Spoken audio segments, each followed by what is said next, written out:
झंडा बुलंद हो रहा है, वहां पर हजारों लाखों साधु रोज स्नान कर रहे हैं महाकुंभ में, और आप एक बेटिया को लेकर के, एक लड़की को लेकर के लगातार बातें बोल रहे हैं। नहीं, बिल्कुल स्नान किया जा रहा है और वहाँ पर सनातन का राज कायम हो रहा है, उससे किसी को दिक्कत और तकलीफ नहीं है। दिक्कत और तकलीफ यही है कि जिस तरीके से जो कुछ नहीं किया गया है उसका भी क्रेडिट लिया जा रहा है। जो काम वहाँ पर योगी आदित्यनाथ की सरकार ने नहीं किया है उसका भी क्रेडिट लिया जा रहा है। बहुत सारे बाबाओं की वीडियो वायरल है, साफ तौर पर कह रहे हैं कि कोई भी इंतजाम नहीं है। बाबा साफ तौर पर कह रहे हैं कि हम इससे पहले भी कुंभ में आए थे और अपनी सारी जिम्मेदारी पर, सारे खर्चे पे आए थे। सरकार का कोई खर्चा हमारे ऊपर नहीं हो रहा है और सरकार सिर्फ मीडिया में पब्लिसिटी के लिए गोदी मीडिया आपको दिखा रहा है। उस पर भी हम चर्चा करेंगे, लेकिन सवाल यहाँ पर ये खड़ा हो रहा है, अब तो ये भी बातें उठने लग गई है, जो मोनालिसा को सलमान खान का सपोर्ट मिल गया है, उनको घर फ्लैट, इस तरीके की बातें भी अब दावे किए जा रहे हैं। बिल्कुल मिलना चाहिए। जब एक बिटिया को महाकुंभ में अपना बिजनेस नहीं करने दिया जाएगा तो इस देश में कुछ ऐसे लोग हैं जो चाहते हैं कि बेटियां आगे आएं। तो सलमान खान चाहेंगे? बिल्कुल, क्यों नहीं चाहेंगे भाई। वो जब आप देखिए कि कोई रील बना रहा है इंस्टाग्राम पे तो न जाने कैसे कैसे फुहड़पना किया जा रहा है, उसके बाद वायरल हो रहा है।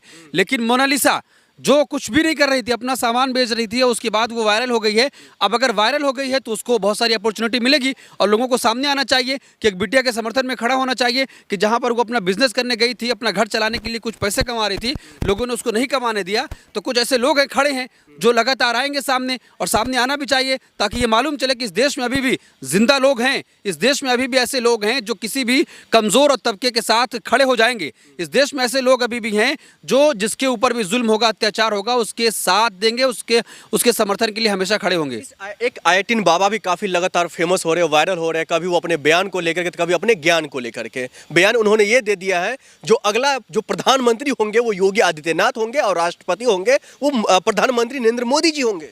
देखिए, आज के दौर में सबसे ज़्यादा अगर आपको आसान चीज़ लगती है वायरल होने के लिए तो कुछ ऐसे बयान दे दीजिए कि हमारे पास ऐसा ज्ञान है, हमारे पास ऐसा चीज़ है। हर दिन उनका बयान बदल रहा है, हर दिन अपना वो रूप बदल रहे हैं। कभी वो दाढ़ी छील कर आ जाते हैं तो कभी दाढ़ी रख कर आ जाते हैं।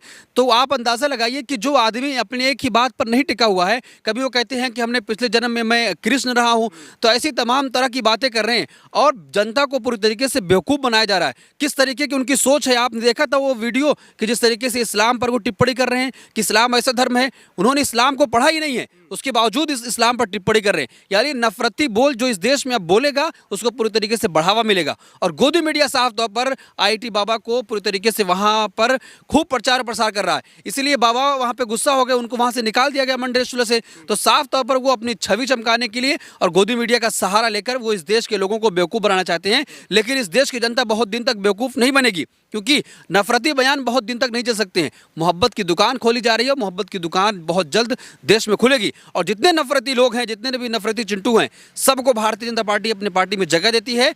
तो अब उनका खात्मा बहुत जल्द होगा। नहीं, ये बाबा फर्जी कैसे हैं? ये कह रहे हैं मैं 38 लाख का पैकेज छोड़कर आ गया हूँ, IIT बॉम्बे से पढ़ाई किया हूँ एयर स्पेस इंजीनियरिंग का, तो ये फर्जी कैसे होंगे? ये तो पढ़ाई लिखाई करके बाबा बने हैं ना।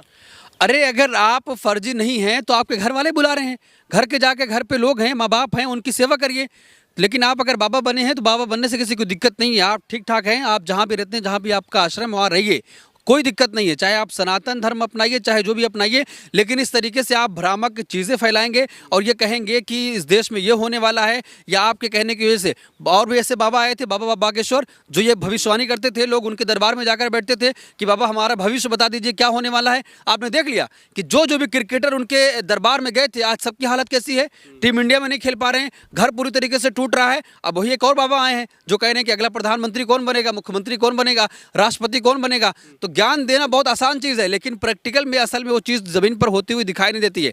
जनता इस देश की मालिक है, वो जिसको चाहेगी प्रधानमंत्री बनाएगी, जिसको चाहेगी मुख्यमंत्री बनाएगी, जिसको चाहेगी राष्ट्रपति बनाएगी। ठीक है, बहुत शुक्रिया।